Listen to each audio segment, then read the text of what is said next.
Good morning and welcome to everyone that's joined us this morning. This is Temple Israel's version of a Sunday morning talk show, Meet the Professor, with Alain, our retired professor from St. Peter's College, Alain Sanders, who has been very busy in the last few days, being asked by the media to comment on all the goings on in Ukraine, the unfortunate goings on. And I note that we would ask that if you have questions, there's two ways to do that, probably three. Two ways. One is that you certainly can put questions in chat. The other thing you can do is you can, one of the pieces of Zoom, there's a little hand you can raise if you'd like to talk, or in the end, we can kind of have an open forum where everyone can unmute and do that. I'll try to act as host and moderator. My name is Bob Smolin, and as many of you have been a part of this before, we're looking forward to this. I would encourage that everyone listen to Alain, who will kind of give us some background about NATO and an understanding of where we are today. I don't know if anyone can understand clearly President Putin, but we clearly see that the world is very upset by the happenings going on. So I'll stop at this point, and I will welcome Alain and every one of you this morning on Sunday to join us. And welcome, Alain, as we begin the conversation about the Ukraine from Temple Israel and the talk show that we had this morning. Alain, please take the stage. All right. Thank you, Bob. Thank you very much for that introduction. And good morning, everybody. Nice to see you. I wish we were seeing each other to discuss something a little bit more positive and good, but unfortunately, we're facing a crisis in Europe over Ukraine. And so what I'd like to do is give you sort of a brief 10-15 minute introduction to the situation to look at why is Putin interested in invading Ukraine? Why? What's his motivations? And then secondly, why invade Ukraine now, right now? What's prompting him to do this at this very moment? And then we can talk about whatever you would like to talk about relating to this crisis. So I encourage you to ask me questions or send questions, or if you have any comment to make or opinion to share, to do so. Very much want this to be interactive between you and me and everybody else who's participating here. So let's take a look first at why Putin would want to invade Ukraine. And as I see it, there are really basically three motivations, three reasons why he would want to do it. First, he wants to redress what he perceives to be a historical error and a historical disaster. And by that, he means the breakup of the Soviet Union. And so I want to share with you his exact words that he gave in a State of the Nation address back in April 2005. This is not something that, he's been deciding or thinking about recently. This is something that has bothered him for years. So in April 2005, he told the assembled leaders of Russia in the parliament and basically the State of the Union address. Yeah, they gave him an intro. Here are the exact words he stated, quote, "First and foremost, it is worth acknowledging that the demise of the Soviet Union was the greatest geopolitical catastrophe of the century. As for the Russian people, it became a genuine tragedy. Tens of millions of our fellow citizens and countrymen found themselves beyond the fringes of Russian territory." So clearly he believes that the territorial integrity and the hugeness of the Soviet Union and its disintegration was, as he calls it, a geopolitical catastrophe of the century. So this is something that has bothered him for years. More recently, in December 2021, he restated that in slightly different words, but again, it shows this feeling of grievance and victimization that pervades his thinking about the situation in Europe. So in a Russian TV documentary in December of 2021, just a few months ago, he stated this: "The 1991 breakup of the Soviet Union was, quote, a disintegration of historical Russia under the name of the Soviet Union," end quote. So clearly you see here a politics or a viewpoint of victimization, grievances, and a desire to correct and change what he believes was a historical catastrophe, bring together, once again, the lands and the peoples that constituted what he considered Russia. It was called the Soviet Union at the time, but he considers it Russia under the name of the Soviet Union. So that's the first reason, the first major reason. The second major reason is what I would call power politics.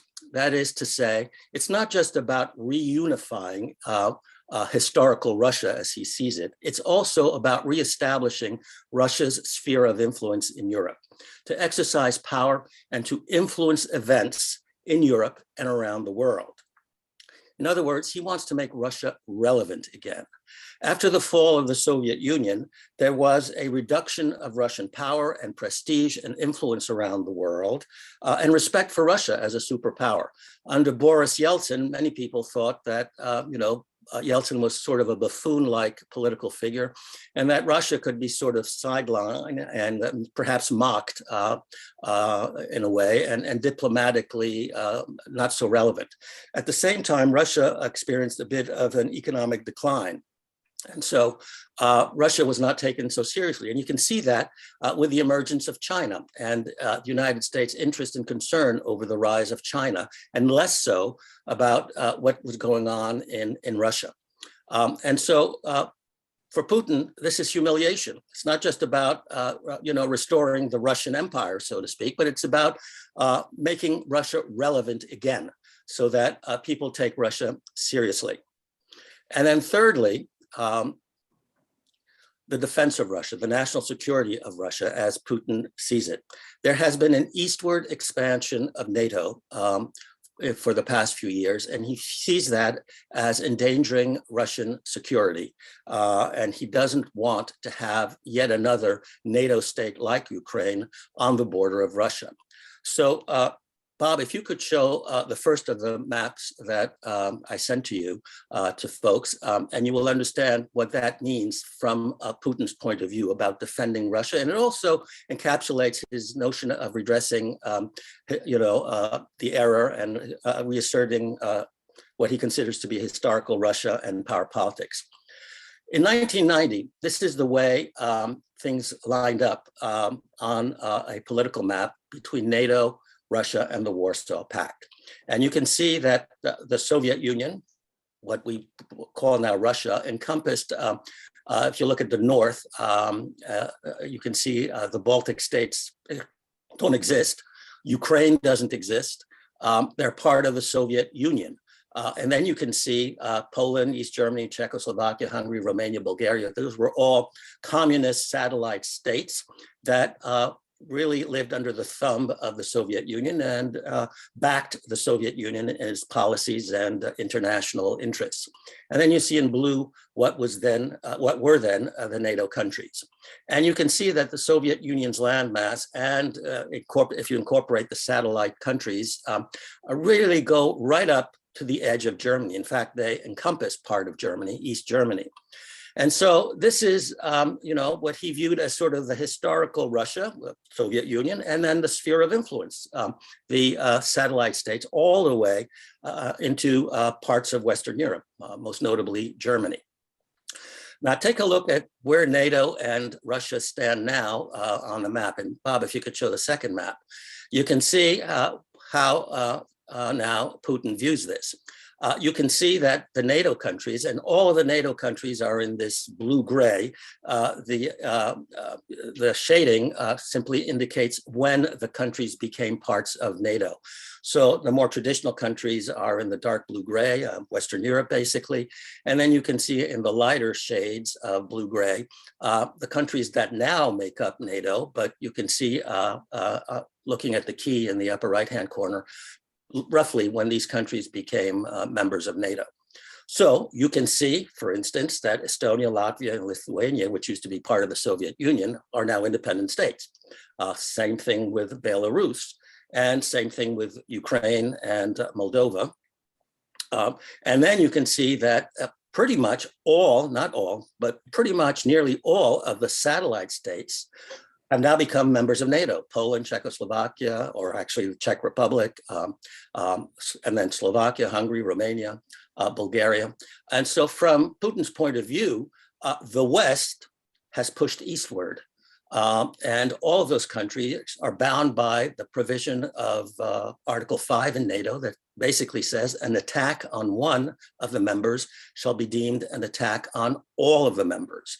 And there are troops, NATO troops, stationed in all of the NATO countries, including the ones that are furthest to the east. So from his point of view, you can see all three motivations by just looking at the map. Historical disaster that Russia has been sort of pushed back, and what he considers historical Russia is no longer as large and as powerful and as sweeping as it used to be.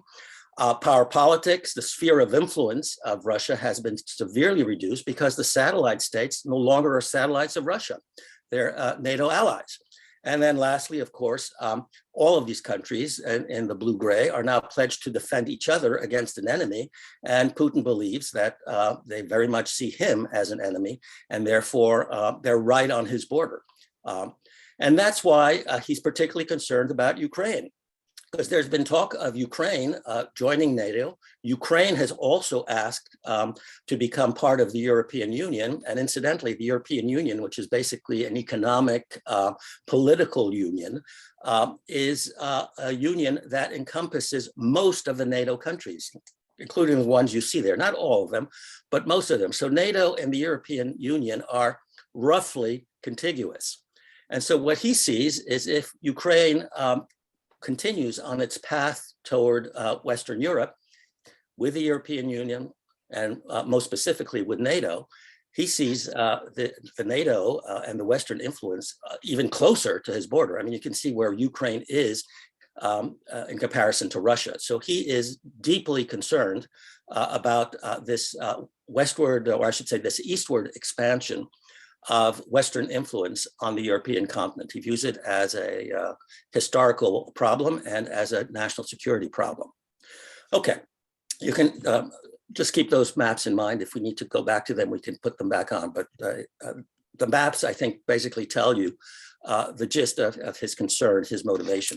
So the question then becomes, why invade Ukraine now? What I've indicate to you is something that's been longstanding. I mean, his claims about historical Russia and the geopolitical disaster go back at least to 2005. So this is not something new that he woke him up at night 2 weeks ago. This is something that's been longstanding brewing in his analysis of the situation. So why now? Two basic reasons. As he sees it, he perceives a weakness in the United States, and also significantly, he perceives weakness among the European nations, the European Union and NATO. So let's take a look a little bit more about his perception of those weaknesses. First, he has looked at the chaotic withdrawal of America from Afghanistan. And as we all know, we don't have to go into the political analysis there, but the general commentary and analysis was that it was badly planned, badly executed, and a chaotic withdrawal. I think most people agree that it was time to withdraw from Afghanistan. I don't think there's much dispute about that, that national security interests were no longer being pursued there successfully. But the withdrawal was a messy one and showed, I mean, many people made the analysis to the withdrawal from Vietnam and how it was basically catastrophic and hurt American prestige and perceptions of American power worldwide. So he's seen that and he's agreed with that kind of an analysis. Then he has looked at the political discord here in the United States, which has largely been fueled by Trump's divisive politics. We all know Trump's sort of fawning at times towards Putin and how that disoriented American politics and American unity, and that continues to this day. Trump has called Putin a genius recently, and his divisive politics and his claims, false claims of an election steal by the Democrats and Biden continue to sharply divide American public opinion. And any domestic disunity is always reflected in a lack of decisiveness and overseas, because you got to deal with the problems back home. So his divisive politics and his embrace of Putin tells Putin, well, I mean, whether you agree with that analysis, but from Putin's point of view, what better friend does he have in the United States making pro-Putin statements than Trump and the divisive politics that that engenders? He's talking now. So, so you've got that also. And that division is not just between Democrats and Republicans, though very clearly we know that it is, but there's division within the Republican Party. Trump Republicans are pitted against establishment Republicans, particularly in their worldview and their view of Russia.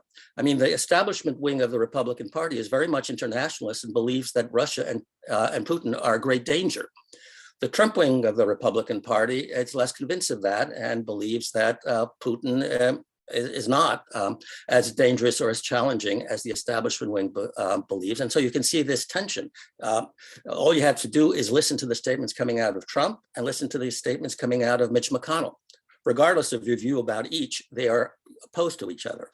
And then, of course, this is less important to Putin, but nonetheless, it's a discord that weakens America domestically. There's the dispute between the liberal wing of the Democratic Party and the more moderate wing of the Republican Party. So all these divisions, from his standpoint, weaken United States resolve internationally. Then, of course, the pandemic has exacerbated these divisions and deepened them. And so you've got a United States that's in a bit of a disarray domestically right now. So you've got the chaotic withdrawal from Afghanistan. You've got the internal political discord here in the United States. And then you also have the fact that the US word, trust in the United States, has diminished significantly in Europe and among European leaders.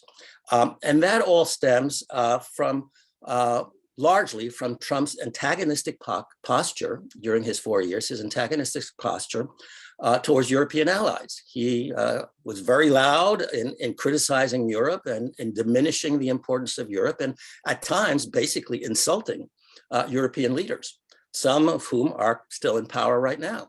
Not all of them, but Europeans remember that and were deeply hurt, wounded, and felt insulted. And the words in themselves were insulting to them. So for Europe, the question is how supportive of Europe will the Biden administration be? They're not sure. I mean, Biden and his officials have made clear that the United States is back. The United States presence on the world scene will not be diminished. But they know that Biden has indicated at many times that he believes that the focus of attention should be on China and on Asia. And so Europeans are still not convinced that the United States is as committed as it once was to the European alliance and to its European allies. They can point to three events, somewhat events that Putin knows about. The chaotic withdrawal from Afghanistan. Remember that our NATO allies, were involved in that. And they were not told ahead of time about what Biden was going to do regarding the withdrawal. And it was chaotic, not just for American forces, but for NATO forces that had been part of the coalition in Afghanistan. Then, of course, they remember the submarine deal that was subverted by the United States and Britain. France had a submarine deal with Australia to sell submarines, French submarines to Australia. And that was subverted by the United States and Britain, who came along and offered Australia what Australia considered to be better submarines, I believe nuclear powered submarines, without telling the French. And so the French were miffed, obviously, as you would expect them to be. Any country dealt in that way would have been miffed. So you've got, again, the withdrawal from Afghanistan. You've got this really insulting submarine deal from the French point of view. And then something very important, which I think many Americans didn't pay any attention to, don't know anything about, and would be surprised to hear. And that is that the antagonistic posture towards NATO and Europe, which we all heard loud and clear from President Trump, was not new. That is to say, the tone, the antagonistic tone was new. But this notion that Europe, wasn't as important or should take care of itself more seriously which Trump said, Trump's basic position was that the Europeans should start taking care of their defenses a little more on their own and rely less on America and American taxpayers. That was the basic gist. I mean, if you put aside the insulting remarks, his point was Europe should start taking care of itself and not depend on American largesse and the American taxpayers so much. Well, that point of view is not a new Trump point of view. That is a that is a point of view that was expressed to the European a long time ago. And the most obvious or the most pronounced expression of that sentiment was made back in June 2011. That was under the Obama administration. That point of view was expressed to the Europeans in June 2011 by Obama's Secretary of Defense at the time. His name was Robert Gates. And in a farewell address, because he was resigning, he had told Obama that he would be, that was not a surprise. He had told Obama that he would serve 1 or 2 years into Obama's term, and then he intended to resign. So he gave a farewell address at NATO headquarters in June 2011 in Europe. I believe it was in Brussels. And here's what he told the NATO allies to their face in June 2011, and I quote, "The blunt reality is that there will be dwindling US appetite and patience to expend increasingly precious funds on behalf of nations that are apparently unwilling to devote the necessary resources or make the necessary changes to be serious and capable partners in their own defense. If current trends in the decline of European defense capabilities are not halted and reversed, future US political leaders, those for whom the Cold War was not the formative experience that it was for me, may not consider the return on America's investments in NATO worth the cost." That was a Secretary of Defense in a Democratic administration telling the Europeans that if they don't take care and boost their own defense expenditures and start taking care of their defense interests, you may have to stop relying on American funding of your defense needs, because the American taxpayers will become tired of doing so and putting up with spending money. That was the basic Trump message years later. So you can see that from the European point of view, what Trump said and Biden's withdrawal from Afghanistan, the submarine deal, and the fact that they're not sure whether, the Gates words back in a Democratic, and remember, Vice President Biden was part of that administration back then. So they're not sure, or they weren't so sure about American guarantees. And so we have to take a look at that. My screen just went a little crazy here. So let me just, can you all hear me and see me, Bob? Can you respond to that? Yes, I can see you fine and hear you fine. Because I don't, my screen just went blank. So that's okay for me, but I just want to be sure there. So you can see, okay. So you can see that, again, from Putin's point of view, I mean, he knows all of that. There's nothing that I've told you that's not known. He understands that there's perceived American weakness in Europe. Now, what about Europe itself? Okay. Lots of weaknesses that Putin could observe there. First of all, there's political discord among the European states themselves about what to do in Europe. There's especially strong discourse, or there was prior to the invasion, between the Western European democracies and Poland and Hungary over the drift in Poland and Hungary towards authoritarianism. Both Poland and Hungary have authoritarian leaders, and at least prior to this latest invasion, they seem to be more sympathetic to Russia. And they sort of adopted authoritarian policies that were parallel, not exactly the same thing, but parallel to what you see developing in Russia. And earlier this month, in February 16th, I think, on February 16th, the European Court of Justice ruled that the European Union, and both Poland and Hungary are members of the European Union, the European Court of Justice ruled that the European Union could withhold funding from member countries that fail to uphold the rule of law. And the Western European democracies have been very noisy and loud and clear that they believe that Poland and Hungary domestically have failed to uphold the rule of law by compromising judicial independence and through general corruption in the leadership.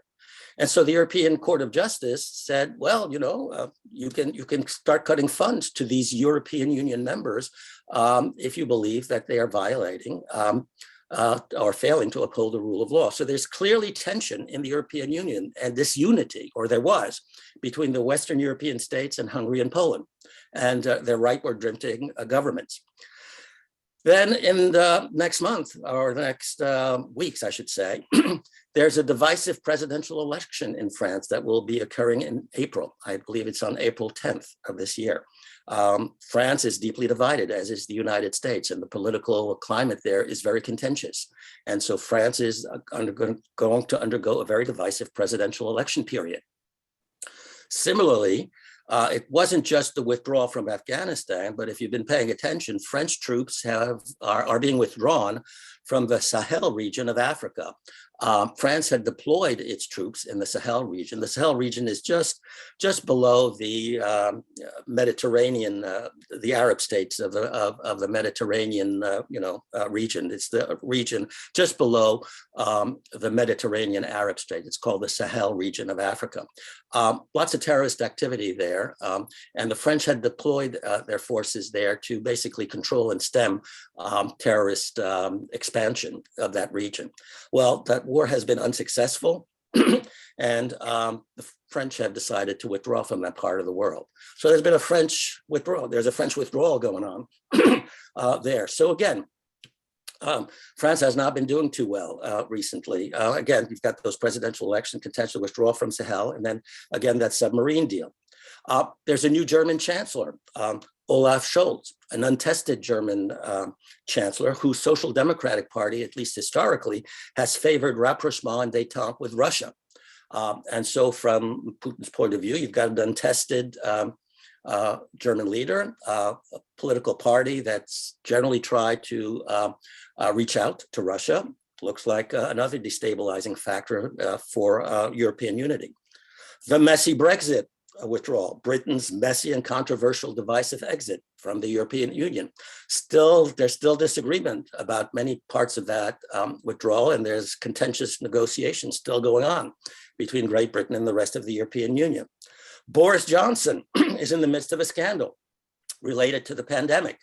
At the time that he was ordering people to observe, the British people to observe basically a lockdown, he was having parties at 10 Downing Street without masks and without social distancing. It's a huge scandal, and there is talk that maybe it might bring down his government. So again, disarray in Britain, disarray in France, disarray within the European Union. Domestic pandemic politics in Europe are as contentious and as divisive as they have been here.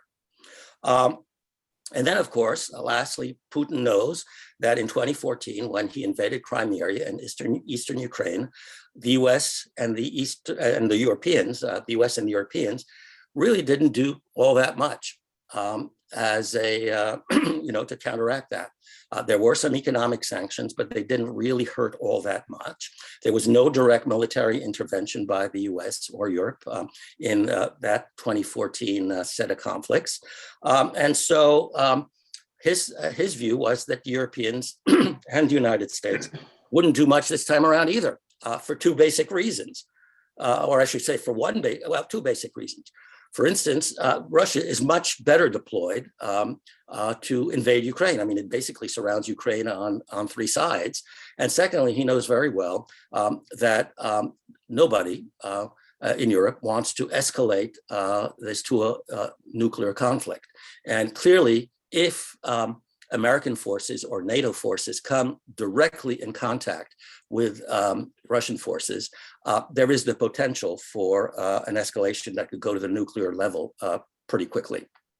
And so his calculation was they're not going to do much, and whatever economic sanctions they impose on us, we'll be able to weather it through. And then I guess lastly, related to that, he sees just a military advantage. I mean, he's right there. He has surrounded Ukraine, can attack pretty much from nearly all sides. Also understand that Ukraine is basically a flat country. I mean, it's the breadbasket of Europe. It was called that because basically it's filled with fertile soil and Great Plains. So it's basically flat. There's not too many natural obstacles that an invading army would have to negotiate or face. And then, of course, there's the Russian military superiority that Russia enjoys. I should point out that in 2014, when he was in the process of invading Crimea and Eastern Ukraine, when he talked to the president of the European Commission during that crisis, he said to the president of the European Commission reportedly that if he wanted to, back in 2014, he could occupy Kyiv in 2 weeks. So his basic view is that militarily, there's very little that can stop Russia if it decides to move against Ukraine, which is, of course, what he has done now. So that gives you a little bit of the background here, both as to what motivates, what appears to be motivating Putin, and why he believes that this is an opportune moment now to invade Ukraine and act on what is motivating him. So I'll stop there and be happy to answer any questions you have about what I've just said, or about what is going on right now and what to expect going forward to the best of what we can perceive going forward. But whatever you want to talk about, or if you have any remarks or comments to make on your own regarding this political situation. Now, remember, I haven't touched on the Jewish elements here because I think you're all familiar with Ukraine's Jewish history and how important it has been to Jews who have lived there, and more broadly to the Jewish community worldwide. I think the rabbi has spoken eloquently on that, and some of you undoubtedly have personal experiences and recollections and perhaps even relatives in Ukraine. So I haven't addressed that. I've tried to limit my remarks to just the political situation that is going on. So Bob, go ahead. You can mediate whatever comments and questions people have. Thank you, Alan. It's a terrific background and foundation for us to have a conversation. It certainly gives us a political country by country better understanding as to what we might have hoped would have been a unified NATO, to see that it is a fractured NATO at best, and the contentiousness in the US and France alone call again for great concern. Yeah. So stability, unity, I don't know whether this will polarize countries, and to begin to work together and recognize an offensive country that can destabilize the world and their borders, but it certainly is going to shake people up and wake them up. Yeah. So I don't have any questions in chat at this moment, so I would ask anyone who would like to make a comment or ask a question to Alan to please unmute now and step up. One, if you can raise a hand on your electronically, that would be best. That would be easiest for me to go for. And why don't we start with Nanette and Harlan and see what they would like to add. Go for it, Nanette and Harlan. Good morning. Just a comment from the news that I was listening to this morning. A reminder that a few days ago at CPAC, one of the speeches included the comment about why should anybody care about cities that we can't pronounce in countries that we can't find on a map. I'll also point out that just last night, apparently, a particular former president who probably would have accused anybody else of treason for this line, specifically said that the reason this thing is being so successful is not because Putin is smart, although he is really smart, but because our leadership is dumb, dumb, dumb. So that's part of what we're dealing with. Right, and that goes to my point that from Putin's point of view, he sees that political division, he sees those kinds of comments, and he views that as very favorable to Russia's political position within the United States and more broadly internationally. It plays into Putin's hands. Whatever Trump and whatever the CPAP commentators and whatever the right-wing commentators are saying, regardless of your point of view regarding them, you have to recognize that from Putin's point of view, this plays right into his hands. He's absolutely doesn't have to do anything. It doesn't have to do anything. His propaganda machine, which he's been very sophisticated at doing. And by the way, if you don't believe he's got a propaganda machine in the United States, you just have to look at Europe. They all know President Macron of France, German Chancellor Merkel, when she was at the head, face to face to Putin, told him, stop interfering in our internal affairs with your disinformation campaign about our elections in Europe and about your intentions in politics. They've told him this is not just something that's occurring in the United States. Many Americans think that, Putin is just, this is just, going on in the United States. And that's why President Trump is, it's been going on worldwide and the Europeans are well aware of it. And they've told him face to face, stop doing it. In fact, they've taken action. So this is something that Putin has been engaged in worldwide, trying to foment discord and disinformation and encouraging leaders in Europe. He's encouraged right-wing leaders in Europe, supported them politically, and some say economically, though that's much harder to prove, to say whatever they say because it serves Putin's interest. And I think you have to be aware of that. And particularly supporters of Mr. Trump and supporters of the right-wingers in Europe need to be aware of that. Thank you. Sylvia, why don't you unmute and ask your question to Alan or make your comment? Okay, Alan, thank you very much. The thing that I would need reassurance on is why is this not moving us closer to nuclear war? To me, Putin sounds more and more unhinged. And if we back him into a corner and humiliate him, what's he going to do? Well, that's a very good point of view. And that's exactly why President Biden and the NATO allies have operated the way they've operated. Now, if you paid any attention this morning, I looked at it quickly, so I didn't, and I think it was just breaking, so I don't think we know many details of it. But this morning, AP reported this and CNN reported this as well, that Putin had ordered that some of his nuclear forces be put on high alert. Now, we don't know whether that's a bluff or what that is. Should be said that nuclear defenses, both in the United States and in Russia, are always on alert. I mean, it's not, this is not something that's new. So we don't know exactly what that means.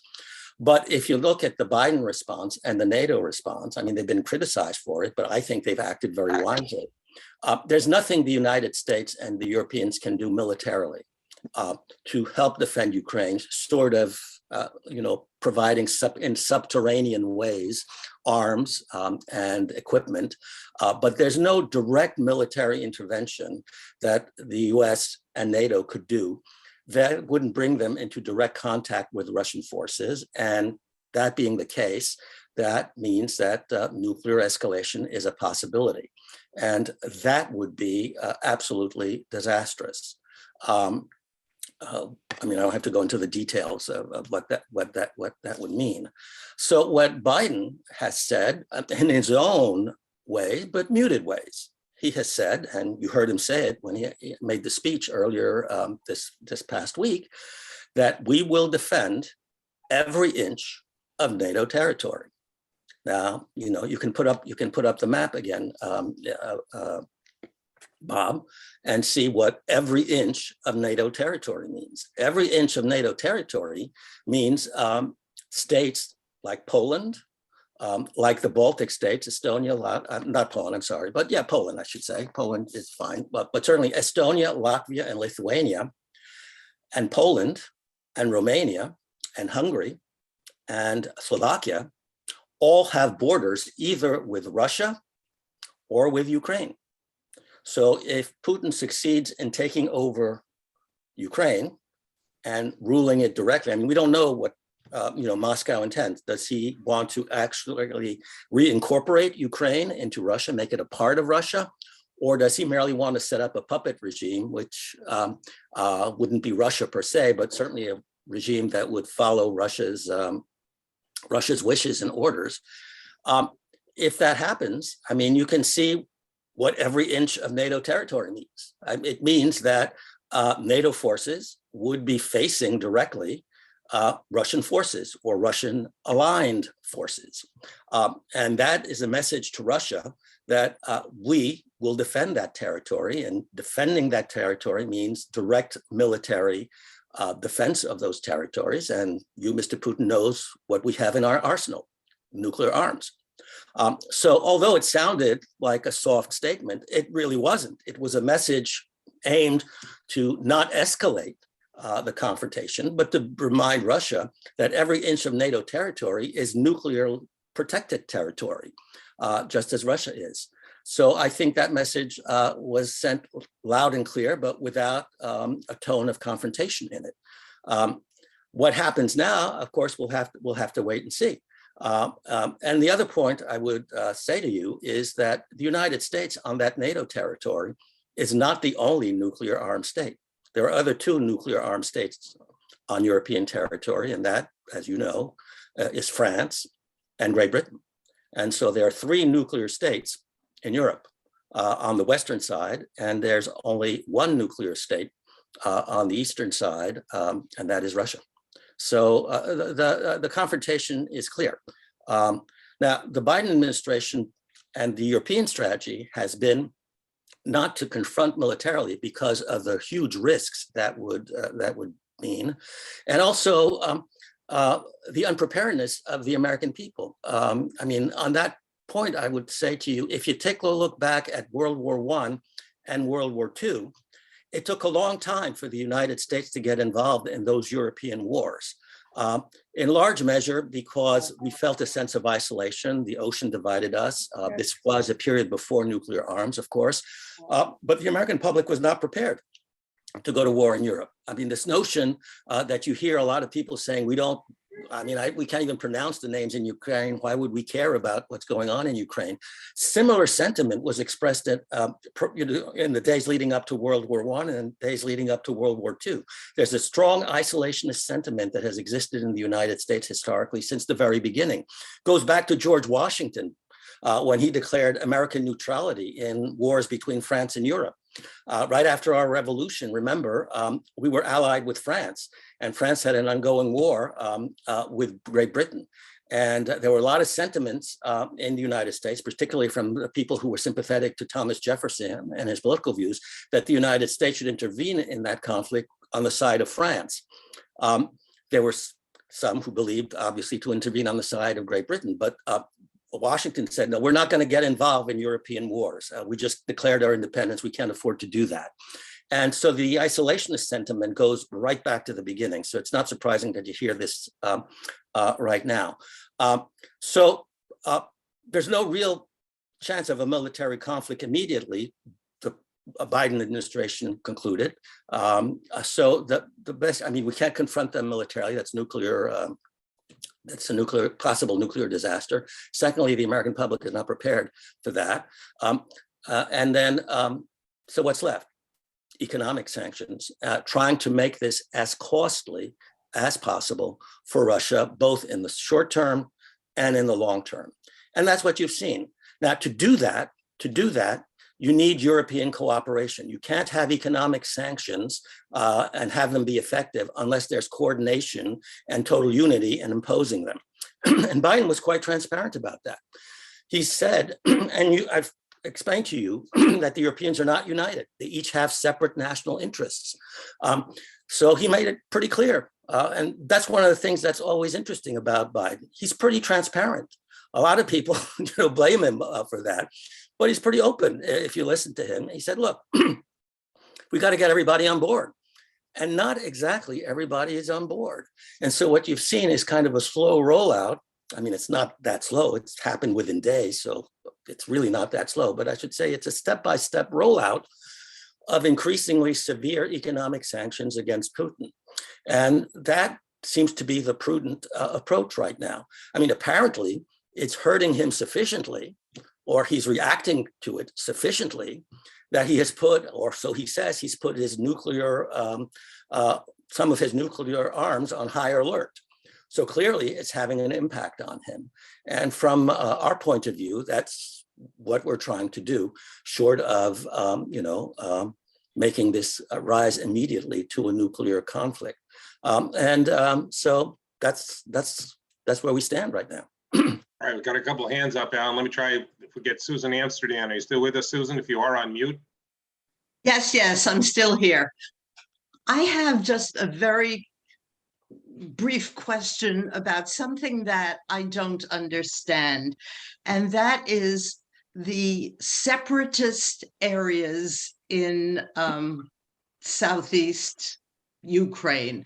What does that exactly mean? Does that mean that there are just a population of ethnic Russians who are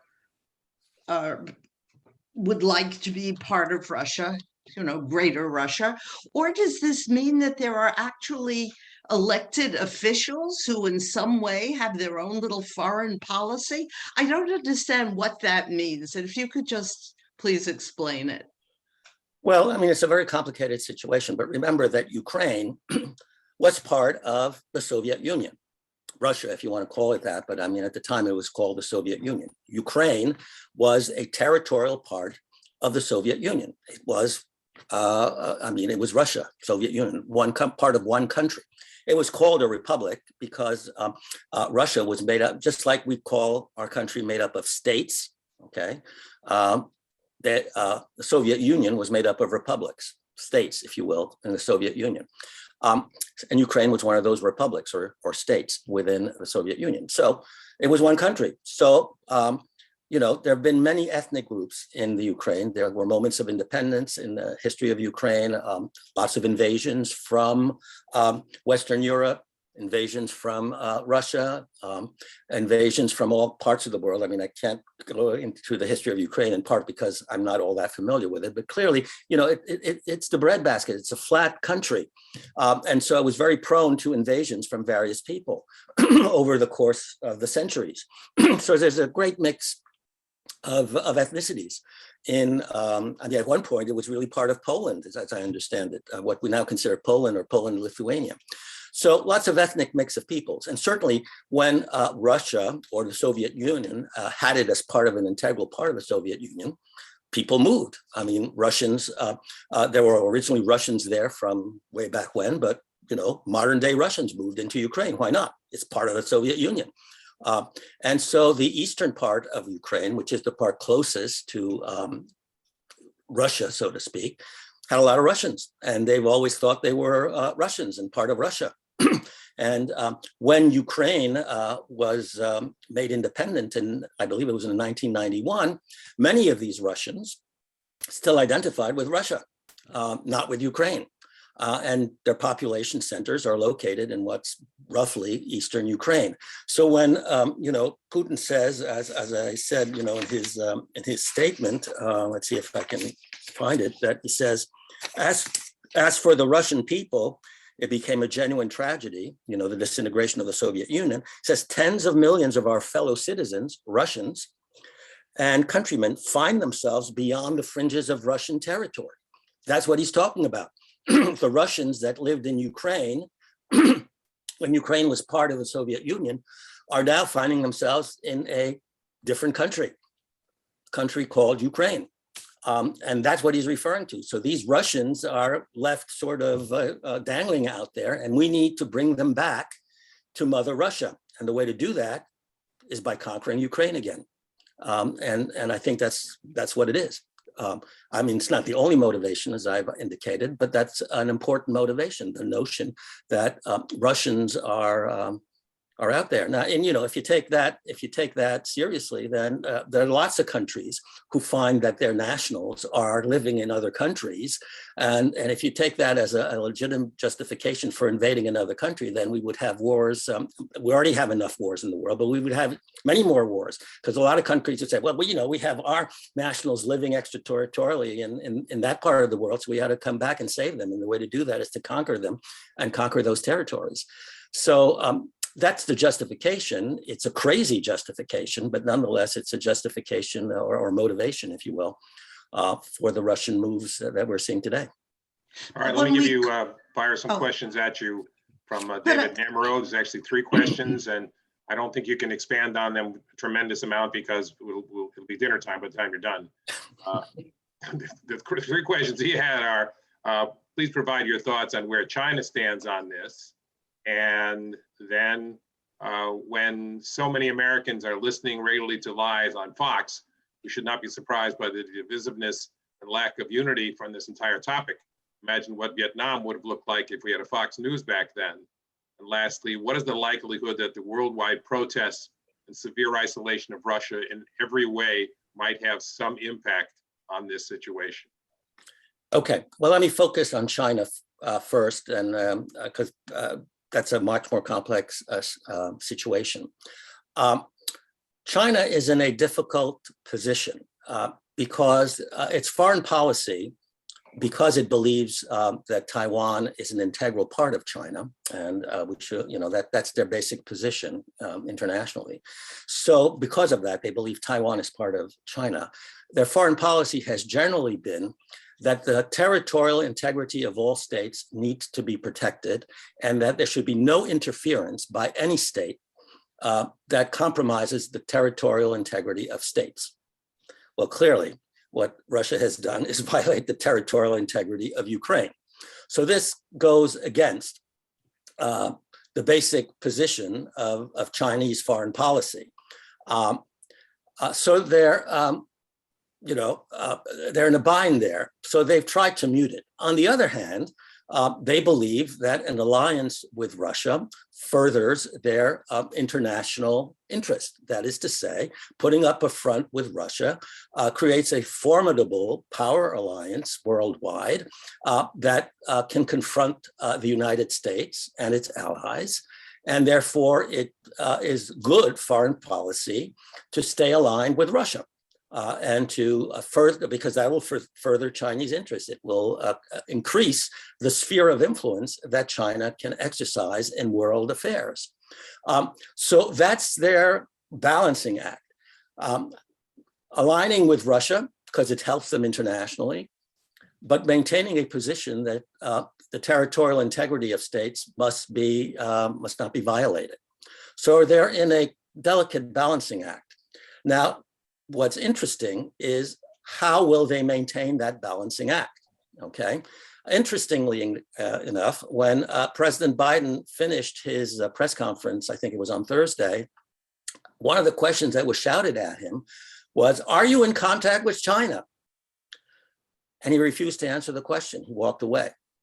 And that to me indicates that the United States is probably very actively talking to China about that situation to try and tilt the balance in a way that would move China away from Russia.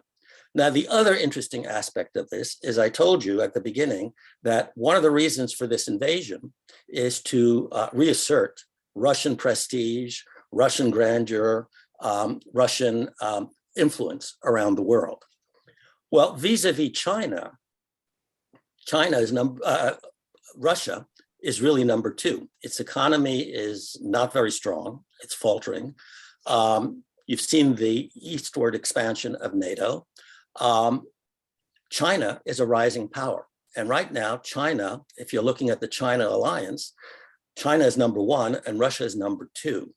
And so for China, this alliance with Russia is not just a matter of expanding its influence worldwide, it's also, from the Chinese point of view, a way to influence Russia. Now, that shows you some of the predicament that Putin is in. He wants to invade Ukraine to reassert Russian prestige and influence and power. But to do so, he has to rely on China, which is a rising power and is not likely to look too kindly on Russia outpacing China, because right now China is outpacing Russia. So Putin is in a complicated situation. And similarly, China is in a complicated situation. So this is an interesting dynamic between the two countries. Russia invading Ukraine to become number one again, as it perceives it, but having to rely on who is the current number one country within its allies. So this is complex, and I think the diplomacy that the United States will use with China is interesting. I don't have any solutions because I'm not, privy to the internal communications and deliberations of the people in the Biden administration regarding China. But in a sense, engagement with China right now is an important part of the diplomacy that I assume is going on, because it's part of the power balance dynamics of the situation. Now, in terms of Fox and so forth, I mean, it's not the first time that we've had propagandists. And quite frankly, I've said openly that I believe Fox, as it now exists, and the other ones are basically propaganda outlets for profit. And there's not much more that can be said about that. I mean, propaganda is part of what you have to tolerate when you consider free speech. I, for one, have long believed, and I know I've gotten disagreement from that from people from the ACLU and other free speech advocates, that places like Facebook and the internet, social media sites, and Fox and all the other ones should be responsible for their editorial content the way newspapers and broadcast stations are, and that they should be sued, and they should not be protected in any way for speech that is libelous. And much of what goes on there is libelous to various people and entities, and there shouldn't be no protection, just as they have the right of free speech to say whatever they want in terms of propaganda and calumny, because some of it is that. Those who are victimized by that should have exactly the free speech rights to go against these people and sue them. Now, that's part of what it is to be a free country. Remember that during World War II, we had lots of people producing propaganda, including Americans producing propaganda that was against the Allied efforts in World War II and in World War I as well. So that's that. I don't remember the third part of the question. So if you can remind me, Bob, I'll try and answer it too. All right, well, I'm going to check on that, but I got to give Eric Weiss a chance because he's got so much Spilkus sitting there. He's got to unmute and give us a question. Okay, I'm going to start with a brief comment. Spent my life in the nuclear industry and field, including nuclear fuel with the U.S. Navy. If and when nuclear war or conflict starts, historic strategic thinking says it starts with a test or a demonstration or an actual destruction of a target, probably a military target. And if I were Vladimir Putin, that's exactly what I would be planning. And then that causes everyone to say, okay, here, take what you want. But that's my comment about nuclear. Now here come two questions. Alan, you said that NATO is fractured, and that's not a new thing. NATO, the Scandinavian countries have had their own economic compact for a long time. But Sweden and Finland are now starting to make friendly approaches to NATO. What do you think the prospects are for NATO to now consolidate in the face of this new stimulus? So that's one question. Second question, why is no one speaking about, or as far as I'm aware, no one is talking about a partition solution for Ukraine? Germany was partitioned. The Middle East was partitioned. Korea was partitioned. And yet I don't hear any discussion of an East and West Ukraine. So I'll leave my comments at that. Thank you for taking my comments. Sure. Yeah, NATO being fractured is not new. But recent years, and particularly from the Trump era and going forward, it seemed to be much more fractured, because for the first time, aside from the Gates comment that I read to you, but the official policy of the United States, remember, Gates made those comments. That's why I pointed out to you it's not new, but he made those comments as he was retiring. It's kind of a warning shot, but official American policy was to be totally committed to NATO. And so everybody believed that. And really, there was not much change in the defense budgets of the European countries after that Gates speech. Nobody, I mean, it was a message, but nobody took it that seriously. But with Trump, the Europeans started to become scared, because it looked like now this was becoming not just a retiring defense secretary's observations, but possibly American policy going forward. So from Putin's point of view, this is a much new and different factor to Putin's benefit. Okay. So I think that had a major impact. Now, from Putin's point of view, he went into Ukraine with that frame of mind, okay, that I pointed out to you. But the military situation has now changed on the ground. And contrary to what Putin anticipated, NATO has become unified. What's absolutely striking, I told you that Hungary and Poland were kind of drifting away from the European Union and from NATO. And that was one of the factors, okay, probably strategic factor. But guess who's encouraging and providing help for refugees from Ukraine? If you pay attention to the news, they're going to Poland and they're going to Hungary. And why are they going to Poland and going to Hungary? Because Hungary and Poland are welcoming them and becoming steadfast in their allegiance to NATO. Because they very well remember what it was like to be under the Soviet Union's thumb, as satellite states of the Soviet Union. And so these authoritarian leaning regimes who you would think in this crisis might say, oh, well, you know, just like Trump just said, Putin is a genius. They're not saying that at all. They're cooperating and collaborating. And where are the military units that NATO is sending, reinforcement units? They're going to Poland, and they're going to Hungary, and they're going to Romania. They're going to some of those satellite states. So one of the possible miscalculations, I mean, you know, you have to wait to assess this after a conflict is over, is that NATO is becoming much more unified. Is becoming much more unified, and the resolve is becoming stronger. And I would say to you, that's part of the reason why Biden has been rolling out things slowly. He's been negotiating. He's been telling you, I'm talking to the European allies constantly. And sometimes when he says we're not ready to do that, that's because he's going about consulting with the European Union, NATO, the NATO allies, and step by step getting unity. I take a look at what he's doing in unifying NATO and the Western Europe, pretty much is the way the first President Bush did when we went to the defense of Kuwait. You will recall that Kuwait was invaded by Iraq, and slowly but surely, President Bush, the first President Bush, built an alliance with Arab states. Arab states went in militarily with the United States to defend the territorial integrity of Kuwait. Now, again, you know, staying aside from the politics, that's what Bush did. And he was credited as great success. I mean, the greatest, as president, he was called the greatest foreign secretary that the United States has had in building that coalition. That didn't occur overnight. Well, Biden is following the same kind of strategy. And for now, the NATO allies have become very, very unified. And slowly but surely, they're all coming around to increase sanctions.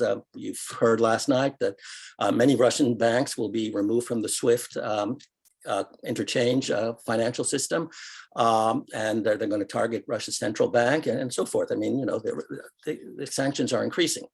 Now, in terms of partition, this is something that's interesting. Again, the news came out this morning. I don't know whether there's more since we've been talking with each other, but President Zelensky and Russian President Putin have agreed to hold discussions in Belarus near the border. When that is set to be, we don't know. Who exactly will be going from the Zelensky government and who exactly will be going to those talks from the Russian government, we don't know. But Zelensky has been asking to talk to Russia for a long time, even before the invasion and throughout the invasion. There was always some dispute as to whether Russia would take it seriously. But now there appears to be serious news that they're going to hold discussions. Now, what those discussions will be, we don't know. But the thing you mentioned about splitting Ukraine might be a possibility for discussion. But understand, I don't think many Ukrainians, I mean, some Ukrainians will welcome that, obviously, but I think there are many other Ukrainians who would not welcome that. And so the potential for whatever is settled or not settled at diplomatic talks, there is always the potential for an insurgency, either a slow insurgency, a slow burning insurgency, or a very active insurgency to occur if Ukraine is compromised territorially in any meaningful way. I mean, we saw that there's been conflict since Russia invaded Crimea and Ukraine on the eastern border. And so there's every reason to believe that this would continue. But in terms of splitting, that might be convenient for the Western alliance, perhaps. I don't know for sure about that. And it might be convenient for Russia, but I'm not so sure it'll be convenient for a lot of Ukrainians. So we'll have to wait and see. Great, thank you. And let's give Bob Dworkin a chance so he can take off his mask. He doesn't need a mask for this conversation, even though he may be in a place that does. Go for it, Bob. Okay, thank you. Alan, after all is said and done with this invasion, what do you feel are the chances of Putin being accused of and perhaps even convicted of war crimes? Well, I think there will be moves about that. I mean, part of it will depend once, the fog of war dissipates and we know a little bit more, exactly what were the targets, exactly who was killed, how many were killed. And I think you will see many attempts to do that. How that will play out, I don't know, but certainly there will be political moves to go in that direction. Again, it depends on how big the damage is in terms of structural damage, but obviously most importantly in terms of blood that has been shed and who has been killed and who has been targeted. But I think you will continue to see long-term diplomatic isolation of Russia. And I don't think those sanctions will necessarily go away the moment there is a ceasefire. I think many of those sanctions will remain because just because there's a ceasefire and there's an accommodation right now, there will still be continuing concern as to whether Russian ambitions have been thwarted permanently or semi-permanently. So whatever comes out of this, when the guns stop shooting, the situation will not change dramatically, certainly not in the short term, and maybe not in the long term, because there'll be continuing concern that, I mean, the guns have stopped, but the situation hasn't changed dramatically. I think you're also going to see that the Europeans will now take Defense Secretary Gates' warning about building up your defenses a lot more seriously now. I mean, Germany has already indicated that it's going to increase its budget, Germany, which has been the most reluctant state to increase budget, and they have agreed to send arms and ammunitions to the border. So already you're seeing a reaction from the European states that maybe they shouldn't be relying only on the United States. They need to do a little bit more. They need to do a little bit more to energize their own defense capabilities. So I think that's going to continue. I mean, you don't go back to a status quo once you've seen an invasion of this magnitude go right up to your defensive borders, and the defensive borders are, of course, NATO. So I think we're in for increased military budgets. That will impact the domestic politics of the European states. It will impact our domestic politics. I think you can be assured that there will be pressure to increase the defense budgets of all Western governments. That will impact the amount of money that's available for social spending. And that will create great political debate in the United States and in the European countries as well. Alan, Linda Schenker wants to know, what's the end game that in any way allows Putin to save face? All our economic sanctions are further humiliation for Putin, and humiliation is one of the factors that put Putin waging into this aggression. Is there a save face strategy here, or is it just a victory strategy? Well, I think initially it was a victory strategy. They seem to be encountering some problems militarily. There's talk that the invasion is not going as fast or as well as they expected. Also, the unified Western strategy is a big surprise, I think, for Putin. I don't think he expected that the Europeans and the Americans and the Canadians, by the way, the Canadians are very much a part of this as well, would react in such a unified posture. So he's got several face-saving ways. One, as was alluded to, is the division of Ukraine. Look, he said, we need to restore historic Russia. We need to liberate the Russian people. We need to bring back the Russians who are living beyond the fringes of Russian territory. So he could easily say that, capturing a part of Ukraine, dividing it in some way, was all his intended goal. And therefore, that objective has been made. He can say that he has stopped the expansion of NATO because Ukraine is not going to become part of NATO. Zelensky has already suggested that he would be willing to accept that NATO membership should be off the table or could be off the table. So there are many ways that he could say, that a partial victory is all that that he was looking for, because that's all he stated. I mean, he's talked about Ukraine being an artificial state, but an artificial state, if he captures part of Ukraine, okay, so Ukraine was an artificial state. I took the part that I believe belongs to historical Russia. So there are many off-ramps that he could utilize to say, I have achieved my objectives and, save face. Also, don't underestimate the capacity of authoritarians, whether they are here in the United States or overseas or in Russia, to simply change the dialogue and say exactly the opposite of what they said 2 weeks ago. He can just change it. Remember, 2 weeks ago, he was saying, we're not going to invade Ukraine. You're crazy. These are just military exercises. Then what does he do? Exactly what he said he wouldn't do, invade Ukraine. So I don't think authoritarians are particularly bothered by the truth. I think they simply say whatever they say serves their interests, and the truth is irrelevant. I think we, as democratic adhering citizens, believe that truth is important, and that a change of position indicates hypocrisy, and that's evil and that's bad. I think for authoritarians, hypocrisy is simply a tactic. And I think we have to recognize that fact. I think we have to recognize that fact domestically. I think many people don't quite understand that. And I think we have to recognize that fact internationally. Hypocrisy is simply a tactic. All right, Mickey Hamill asks an important question. First Crimea, now Ukraine. Where should we be paying attention next? Can NATO get ahead of it?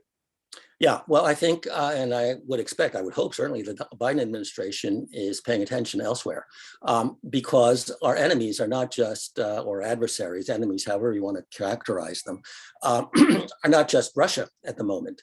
China, and I pointed out some of the situations and factors involving China, but we've also got Iran, we've also got North Korea. They just launched another ballistic missile test, I think yesterday or the day before. And we've got all the various terrorist cells that are operating around the globe, in Asia and in Africa. And so many of these, not many, I think all of these actors, whether you're talking North Korea, China, Iran, the various terrorist organizations around the world, in the Middle East, Africa, Asia, right? They're all looking at what is the resolve of the United States? What are we doing? What are we doing to counter Russia? And is our look at Russia, our concentration right now, our attention being concentrated on Russia, diverting from our look and concentration to these other hotspots around the world? So one, how are we reacting? What's the firmness of our reaction to Russia? And secondly, is our eyes off what's going on in their particular regions of the world? So this is a major crisis. Now, I would add something in that context. You noticed that as the war was getting underway in Ukraine, President Biden came out and announced his Supreme Court nominee. Now, again, regardless of what you think of that and where your political views lie on the Supreme Court nomination, that wasn't just about a Supreme Court nomination. That was also about sending a message to the world. And the message was very clear. I made a promise that I would appoint a Black woman, promise made and fulfilled, or that I would nominate such a person. Secondly, I made a promise that I would announce my choice by the end of February. Promise fulfilled, okay? And the point of that, at least from an international standpoint, not a domestic standpoint, is to say, well, I may be concentrating and focusing on what's happening in Europe and Crimea and what we need to do vis-a-vis Russia. But I'm still president of the United States, and I'm still running the government, and I'm still running every other element of the government. And so as far removed as a Supreme Court nomination may be from the crisis in Ukraine, as far removed as that may be, guess what? I'm doing that too. And so that was very much not just a domestic statement and performance by Biden. It was an international performance as well, to tell Russia and everybody else, don't underestimate me. I'm still in control, and I'm still watching, and I'm still pursuing every other aspect of American policy. So you should understand that. I mean, domestic politics is not just domestic politics on many occasions. It's also an element of foreign policy. Well, Alan, I have to say that it says that every president faces their own crisis, and they don't expect. And I believe that Biden is now facing a crisis that he didn't expect. And I know that whichever way he puts his foot is the potential here for World War III, which he is acknowledged. I heard this on an interview recently, yesterday. And the precarious nature of what we all thought was the past and the Cold War and World War, and World War II and Korea and so on and so forth, looms larger and creates an anxiety I don't think any of us had before. And I can't imagine the tension in Washington to try to be the Houdini to wiggle your way out of this in a way that engages Europe, to connect it in the NATO states together, to be supportive and stand their ground. Because as you said, I can't imagine the American support for Estonia being invaded and having to go to World War III as a result. So it may be Putin's initiation, but it's going to be our leadership that will have to react and respond. And although Biden has been accused of being too weak and not strong enough sanctions, I don't know what goes behind the scenes far enough in the depth of the international trade and who it hurts and how much it hurts. And although we are taking a long-term strategy in what we have a new cycle war, which is not happening in 3 days as much as Putin may have hoped. I don't know how this will go on or if it becomes larger. What I also saw someone say from Ukraine that he thought this was a bluff until they actually crossed the border. There was lots of huffing and puffing, and many of us thought that might have been the political leverage he was trying to do. But once he crossed the border into a shooting war, the bluff was gone, and the harsh reality faces us, I think, on a worldwide basis. So it's going to be very difficult for all of us to figure out, and certainly for our leadership to figure out. I guess I would say stay tuned for the State of the Union address to see where we go there, to rally ourselves or to figure out what comes next. I know as we begin to use sanctions, those who wish to support sanctions, stop buying Lukoil, which is Russian oil, and stop buying Russian vodka. That's a tepid start to shutting down that economy. I only hope the economic sanctions, which I don't know will work, because as you said, this is a self-contained country, which may be hindered, and I don't know if the people's uprising is enough. Perhaps maybe the oligarchs' pocketbooks being affected enough will change the table of balance of power in Russia, but I, again, don't know enough about that to make any comments. So I threw my 2 cents in. If anyone else has any last minute or last comments, I would encourage you to speak now, raise a hand or unmute we have the good fortune of having Alan respond to us. I know when we watch the Sunday morning shows, we have to watch these 3 commentators speak to whoever the individual is that's being focused on. Today, we have an opportunity to do this more on a first-person basis. So last call. Just real thanks to you, Bob, and to Alan very, very much for this wonderful presentation and ability to understand everything better. Thank you so much. Well, I want to acknowledge James Goldfarb, who encouraged us to make this happen, our president of the synagogue, and that was a wise move. We've had a very good audience today, a strong audience, and I hope we are better informed. I know we'll stay in touch.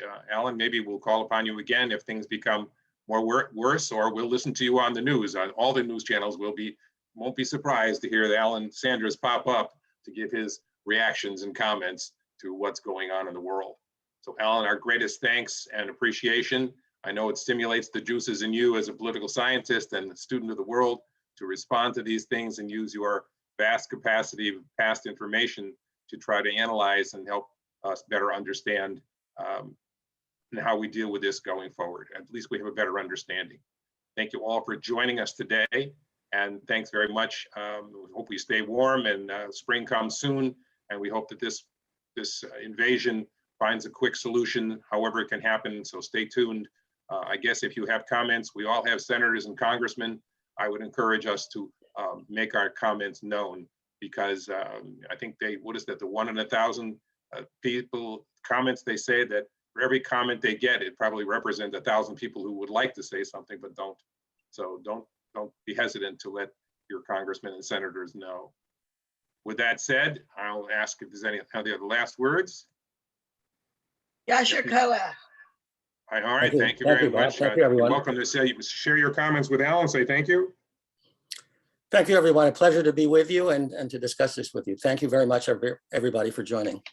All Thank right, you, super Alan. job. Thank you, Everyone have a Alan. great day. Stay warm. Thank you. Bye-bye. Bye for now.